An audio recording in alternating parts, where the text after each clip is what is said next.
Saya lagi nyari alamat, ya, lagi nyari alamat, ya kan nggak ketemu, ya kan ya. Begitu saya tanya sama security, yang saya tanya securitynya gagu.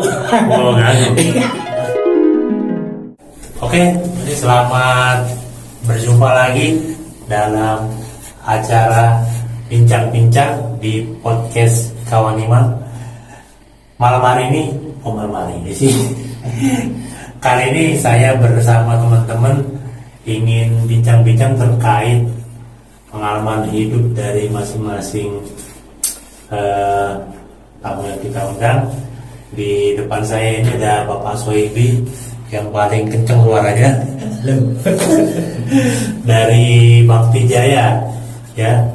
Di sebelahnya ada Bapak Mariudin, ya. Nah, ini yang paling ganteng nih orang Jepang, Bapak Sony, ya.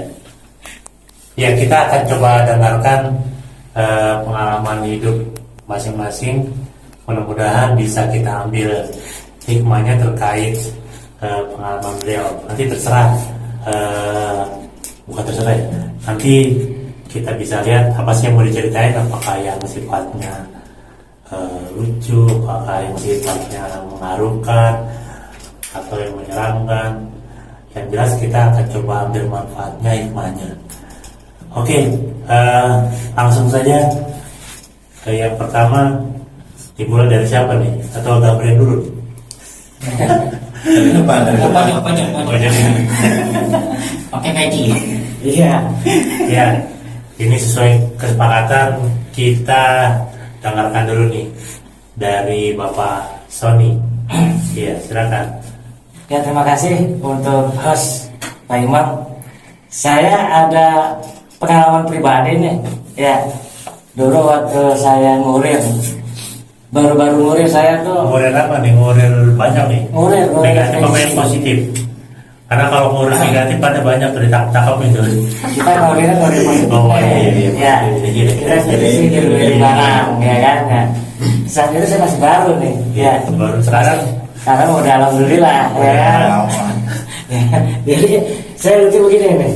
Saya lagi nyari alamat, ya, lagi nyari alamat, ya kan nggak ketemu, ya kan ya. Begitu saya tanya sama security, yang saya tanya securitynya gagu. Oh, gagu. Gagu. Bang, saya gini bang, saya nanya alamat ini di mana bang gitu. Nah security kita bahasa gagu. Dan mati saya ketawa, ya kan ya. Tapi ditahan, ya kan ya. Tapi ditahan biar kagak marah dia kan. Iya, masya Allah. Tapi ngerti nggak? Ngerti ya, namanya bahasa gagu, saya nggak ngerti kan ya. Akhirnya, itu bang, makasih bang ya, nama saya Allah, gue nanya sama orang gagu. Tapi ketemu alamatnya. Nggak ketemu kan kita nggak ngerti bahasa dia. Ya kan, itu yang saya tuh berkesan banget tuh waktu saya jadi kurir, ya kan ya. Nanya alamat tapi ketemu sama orang gagu. Mohon maaf ya. Terus bisa ketemunya gimana? Ya saya bismillah aja. Oh, kirain dikasih catatan sama dia. Enggak catatan. Saya bismillah aja ya kan. Enggak, kadang-kadang orang gagu pas manggil gitu dibisikin. Panggil gagu. Ya kan? Iya. Kemudian ada lagi selain itu. Enggak, masalahnya gini, ada orang-orang yang pura-pura gagu ini. Kan ada yang pura-pura gagu. Iya. Manggil begini. Iya. Kalau kamu di depan gagu, tapi kalau kamu jelasin nih, tarik kupingnya begini kan. Apalagi soal duit ya, gak bakal gagu lagi gitu. Iya. Kemudian ada lagi tuh. Itu yang pertama saya tuh. Nah, tadi gagu, habisnya budak. Jadi kita pengalaman tuh ya. Kali sama orang pertama ketemu orang gagu, yang kedua orang budak. Akar nyari alamat. Iya. Kayak Ayu Ting Ting dong. Cari alamat palsu ya. Ya gimana yang keduanya? Yang keduanya saya pernah ikut audisi extravaganza. Ya kan, ini begini. Kita ikut audisi extravaganza. Ya kan ya. Sampai saya memerankan anak SD. Lah perasaan dulu udah tua jadi anaknya kayak gitu. Iya benar. Sampai saya pernah anak SD. Tahun berapa itu, tahun berapa? Tahunnya saya lupa ya. 2000-an ya. 2000 saya belum nikah kan. Ya kan? Saya belum nikah. Udah nikah apa belum tuh? Belum. Oh belum. Belum nikah. Jadi Masih ganteng ya? masih ganteng banget itu mah ya kan ya. Masih Ya kan? klimis ya? Iya. Masih ada harapan jadi iparnya yang ono. Iya. Iya. Saya memerankan tokoh anak kecil pakai seragam SD. Iya. Ya kan ya. Nah saya bilang emak, Emaknya siapa emaknya waktu itu? Artisnya siapa? emak saya, Oh, ya kan benar. ya. Mak, saya mau ikut audisi Terbagansa, gitu kan. Ya. Nah, terus? Emang lu bisa apa sama gitu kan ya? Bisa lah, bisa malu-maluin. Iya. Saya tampil dulu mah gitu kan ya. Ya udah kalau mau tampil silakan, audisi silakan. Ya akhirnya saya beli kostum sekolah anak SD, Semua tuh ya? dibuat-buatin. Entah kayak lontong Ya kan, ya. dibuat-buatin. Saya beli baju seragam SD itu di ITC, TC mana nih? ITC BSD. Oh, TC biasa. Ya kan ya. Saya ke ITC Emang BSD. syutingnya di mana? Saya sebenarnya di Terbagansa, di Trans TV. Ya di mana? Di Trans TV. Oh iya, Mana? Di Mampang. Oh, di Mampang. Mampang, Oh. ya di Mampang, di Kira Trans ada TV. di tempat yang lain. Ya, menuju hari hanya, Hmm. saya beli seragam SD, ya kan, ya di ITC. Saya ketawain gitu, ya kan ketawain sama tukang tokonya. Tokonya. Ya tapi begini, bang, saya mau beli seragam SD, gitu kan. Ya. Ukuran paling gede gitu. Iya, rumah gede, buat siapa emang? Buat saya, ya kan ya. Wah, ketahuan saya. Emang lu mau sekolah lagi tahun gitu kan ya? Ya kagak gitu kan ya. Saya mau ikut ekstravaganza gitu kan. Kali aja ada rezeki gitu kan ya. Nah, hasil kebeli dah tuh seragam SD, ya kan ya. Kebeli, saya jajal di rumah, pada ngakak semua keluarga. Rumah saya ngakak ya kan ya. Abang saya ngakak ya kan. Iya. Mulai ngakak tuh. Hasilnya lolos nggak tuh? Hasil nggak lolos, cuman saya ada pengalaman di situ. Oh, iya, iya. Tahu nggak kenapa bisa bagus? Kalau lolosnya Nah, iya. nanti bi Saya dulu Analisanya nggak harus mana? analisnya kalau saya nggak terlalu ganteng. Iya. Jauh kalau saya ganteng, lolos. Saya tuh beda tipis sama Umes. Enggak, itu kan pelawak nggak banyak yang nggak banyak. Oh, iya. Dede Iya kan? ya. Saya tuh sama Umes duduk berdampingan. Omes. Omes yang canggih pelawak. Oh. Saya tuh berdampingan sama Umes dulu. Bukannya nge-MC Omes. Enggak, keluar sama saya. Sebelah saya dia sama-sama audisi Terbagansa. Tapi dia terkenal kan? Nah, saya terkenal ya kan. Beda nasib, beda nasib. Beda nasib ya kan. Itu sih pengalaman saya sih yang sampai saat ini masih berkesan bener. Berkesan. Ya kan, yang masih berkesan dan saya punya grup pelawak. Iya. Wah, Wah. ini punya grup pelawak ini. Apa namanya? Namanya Dokar. Apa tuh? Doyan kelakar. Ya kan. Itu penumpangnya siapa aja? Penumpangnya saya, ya kan? Benar. Iya. Saya Bram sama Sandi. Oh, siapa? Sandi mana? Orang Sandi pasar minggu, Oh. itu berdua abang ade pasar minggu. Kiranya Bram. yang nyapres kemarin. Kirain orang kampung sini. Itu kan kita, ya kan doyan kelakar.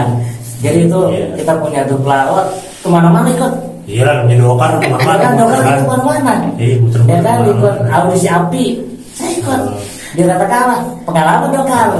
Ya kan. Ada foto-fotonya nggak? Wah, saya mah dulu masih belum punya foto-foto Oh, iya. HP yang biasa. Iya. Yang bisa yang biasa doang udah bersyukur bener itu. Orang foto. Nah, orang ada. Kayaknya Sony Ericsson. Iya iya iya. Yang mana ada apa tuh dulu? BB ya. BB ada. belum ada nih. Ben. Ya kan. Itu makanya kalau saya cerita itu banyak pengalaman saya itu. Ya. Tapi sekarang jangan banyak-banyak, nggak kebagian. Iya, ya kan. Nanti Rene Kusida lagi. Oh, iya, iya, iya. Jadi kalau kita undang, Iya iya. gitu. Ya kan di sini banyak yang nanti. Iya, iya, Kalau iya. waktunya kasihan yang lain. Gitu. Jadi kalau kita dapat dari Bang Sony, jadi sebenarnya cita-citanya kayaknya jadi pelawak. Ya betul. Tapi karena kalah, akhirnya jadi tukang antar barang. Tapi nggak apa-apa lah. Yang Iya, iya, iya, iya. bermanfaat buat yang lain. Iya. Gitu. Oke, itu tadi cerita dari Bang Sony yang luar biasa, semangatnya untuk berhasil di apa namanya Entertain. entertain Iya. ya. Namun Allah menakdirkan sekarang fokusnya kepada dunia antar barang, Betul. ya mudah-mudahan bisa langgeng ya. Ya, ya. Oke, sekarang kita mau dengarkan nih cerita dari siapa dulu nih, Pak Marudin atau Pak Suiwi? Boleh. Ya, silakan dari Pak Suiwi. Sebelumnya volumenya dikecilin aja nanti. Ini ruangan tertutup ya, jadi kecil aja lah kedengeran. Ya, silakan. Kalau cerita sih bukan ini ya, ada lucunya, ada seremnya juga. Oh, Jadi iya. waktu itu masih tahun 2000 berapa ya? 2014, 2015 lah gitu. Waktu itu masih, iya masih kerja jadi pemeliharaan sarana. Nah, kalau di rumah sakit kan biasanya kan ada ini. Rumah sakit itu kebetulan waktu itu di Kemang, nama rumah sakitnya Kemang Medical Care di ini ya, di sensor kali itu misalkan ya. Iya. Itu waktu itu kan kalau pemeliharaan sarana itu kan ada 3 shift tuh. Kebetulan malam, bukan satpam. Jadi Ya kayak siapa? Iya. Sisipanya. Itu malam, nggak tahu itu malam Jumat atau bukan gitu loh. Nah waktu itu kan kalau jam 9 malam kan tugas kita itu kan di samping ngecek peralatan standar, misal kayak genset, pompa air, terus toren gitu. Nah itu kita harus matiin lift tuh salah satu. Jadi lift itu misalnya ada beberapa, kita sisain satu aja yang ini. Itu kita matiin. Biar hemat listrik. Hemat listrik. Iya, itu saya lihat nggak cuma di rumah sakit, di semua gedung-gedung perkantoran kalau udah Iya, malam, iya. Tujuannya seperti itu. cuma satu doang saya hidup. Nah, itu nggak lama kemudian kita kan standby tuh di ruangan ME ya, itu namanya ruangan pemeliharaan sarana. Jam 10 itu udah ada jelang sekitar 1 jam lah gitu, atau setengah jaman saya lupa itu. Itu tiba-tiba ada perawat dari lantai 3 atau lantai 4 itu nelpon, Pak, itu ada suara anak nangis dari lift gitu katanya. Dari lift gitu. Mungkin ada anak kekunci, takutnya begitu. Nah, saya feeling nih, lift mana nih gitu. Padahal lift yang sebelah mana Bu? Kiri atau kanan? Kayaknya yang kiri Pak. Perasaan udah saya mati itu yang lift kiri gitu. Nah daripada ini saya salah kan, saya bareng tuh sama security. Nah, security takutnya ini kan ada kejadian orang ketahan terjebak di lift, Perlu bantuan. Iya, perlu bantuan gitu. Akhirnya saya ini bareng sama security ke lantai dasar, saya buka, jebret, buka. Kosong kan Pak, ada laporan katanya ada anak nangis di lift gitu, di lift yang sebelah sini gitu. Nah, tuh security langsung tuh bentak tuh. Ya saya feeling dong, Bentar kemana tuh? bentak di dalam lift gitu. Ngomel gitu. Iya ngomel tuh. Ngomel Saya siapa? pikir nggak tahu ngomelin siapa. Kayaknya dia emang udah sering kejadian seperti itu. Oh. Ya, jadi dia ngomelin. Udah lo katanya, bocah main-main di lift, terkunci kan lo katanya. Makanya jangan gini, jangan sembarangan katanya. Iya. Saya diem tuh waktu itu, mikir aja. Tapi di dalam lift itu kosong. Kosong gitu. Ya udah saya tuh. Terus satpamnya ngomong gitu. Iya. Udah katanya keluar katanya. Makanya masih kecil jangan main-main di lift, kok kunci kan lo nggak bisa keluar katanya gitu. Ya udah kunci lagi aman ya Pak gitu. Saya balik tuh lagi ke ruangan. Terus habis itu jam 10 jam jam 11 jam 12 kan ada yang ini yang bagian keliling tuh penanggung jawab kayak semacam supervisor. Nah itu Pak ada kejadian apa Pak? Nah kan ditanya tuh sambil minta tanda tangan tuh. Saya bilang tadi ada kejadian kayaknya ini cuman security emang bilang ini cuman perawatnya jangan dikasih tahu ya. Nah, takutnya dia ini Pak itu lagi hamil Pak gitu. Kayaknya kan kalau hubungannya mistis kan biasanya emang orang hamil kan emang disenengin kan sama makhluk halus gitu loh. Dia yang denger gitu loh yang orang hamil. Ya udah jangan dikasih tahu. Nah udah tuh dia keluar ruangan. Nah mungkin ini feeling saya nih karena saya gak ikut ngomel-ngomel. Nah tuh kayaknya yang ngikut itu bocah kecil tuh. Itu kayaknya ngikut ke ruangan. Saya lagi nyantai, lagi biasa kan gak boleh tidur kan di ruangan standby. Tahu-tahu di gudang barang ME ada yang nangis, mampus gitu. Dia ngikut ke sini gitu. Yang bentak ini kan, yang bentak security, saya nggak bentak, dipikir saya baik kali gitu loh. Akhirnya saya sambil gemeteran, udah kalau misalkan baca-baca tuh kali udah berapa surat kali ya gitu. ayat kursi dibaca, nggak tahu ayat apa lagi dia dibaca sambil pelan-pelan membuka itu apa namanya gudang peralatan ya, Cek, pabrik ya. cek ya. Nah, saya feeling ini biasanya kalau kita takut makin jadi. Dari saya niruin tuh security namanya yang lupa namanya siapa ya. Pokoknya ngeberani diri untuk melihat. Nah, saya buka langsung saya ngikutin. Udah lu ngapain sih gangguin orang kerja gitu. Bentak-bentakin aja. Habis itu diem kayaknya langsung gitu. Habis itu dia nggak bisa tidur. Akhirnya saya ini langsung pindah ke ruangan lantai dasar ngumpul sama security. Kenapa Pak tumben-tumbenan di sini? Itu gara-gara bocah tadi. Nanti cuma ngikut ke ini ke ruangan MI. Jadi takut dong badannya. Takut. Tapi gara-gara itu kalau di rumah memang wajar sih yang seperti itu. Akhirnya lama-lama ya udah terbiasa gitu ya. Jadi memang di tempat-tempat yang kayak begitu, yang sepi itu memang suka ada ya. Iya, jadi kayak limbah pembuangan medis tuh biasanya limbahnya kalau kita habis ada kejadian operasi di segala macam tuh, itu kan ada tempat penyimpanan limbah medis. Nah itu kan memang perlu penanganan khusus. Nah itu kadang kalau kita lewat tuh kadang ada aja yang gerak gitu mah ininya. Iya. Gitu. Jadi kayak di ruangan ini jenazah juga. Makanya udahlah diinin aja lah kalau di rumah sakit mah gitu.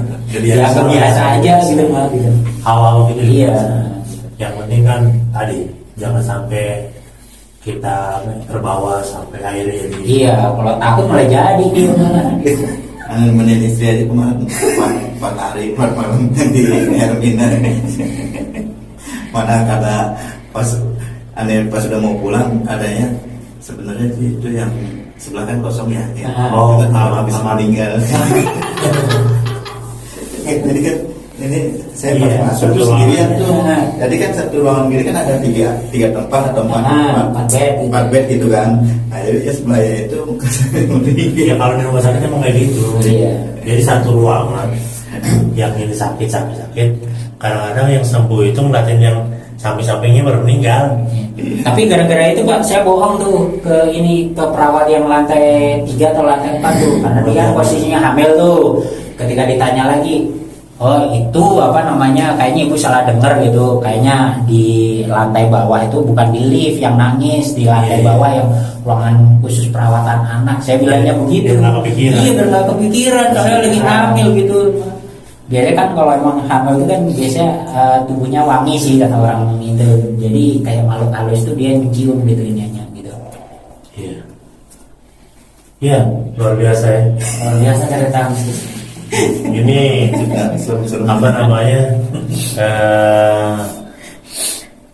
Saya rasa bukan karena anak kecilnya itu apa dibaca-bacain, karena dengar suara dia yang kencang. Iya kan, ada takut. Memang sengaja kayak kencengin itu. Iya, kan kalau dibaca-baca banget dalam hati, pas dia ngomel, wah, kalah itu suara gede kan, wah, ampun gitu. Takut dia ya. Bisa itu bisa. Iya. Karena kalau dibaca-baca itu katanya ada nama pan. Iya, luar biasa pengalamannya. Silakan berikutnya Pak Marudin, apa yang mau disampaikan terkait dengan pengalaman hidupnya dia yang menurut bisa kita ambil pelajaran gitu. Pengalaman yang lucu mungkin ya. Ini udah lama sekali ya waktu itu ya. Saya sebelum tahun 2000 ya. Emang nggak bisa diperbarui itu? Tahun 2000 ya. Iya. Saya sudah kerja di pabrik sepatu. Nah waktu itu saya sama yang lainnya teman-teman juga ada undangan hajatan anaknya Teman. Itanan ya, teman ya, anaknya Itanan ya. Nah itu Sunatnya keberapa kali? Nah anaknya yang pertama gitu. Mana yang pertama? Nah waktu itu kalau nggak salah alamatnya kan di Gunung Sindur ya, daerah Gunung Sindur itu. Nah pas waktu itu kita rame-rame rombongan itu ya pakai motor ya, saya ikut boncengan karena saya waktu itu saya juga belum bisa naik motor ya, saya juga belum punya motor. Nah pas Belum punya motor atau belum bisa naik motor nih? Dua-duanya. Oh, dua-duanya. Iya, harap malu Dua-duanya. harap malu. Nah waktu itu kita ya pede aja gitu kan, pede aja pas kita masuk, pas sampai itu man masuk kita ngeliatin yang hajatannya itu teman kita yang undang itu, pas masuk langsung ke Rasmanan gitu. Prasmanan. Makan.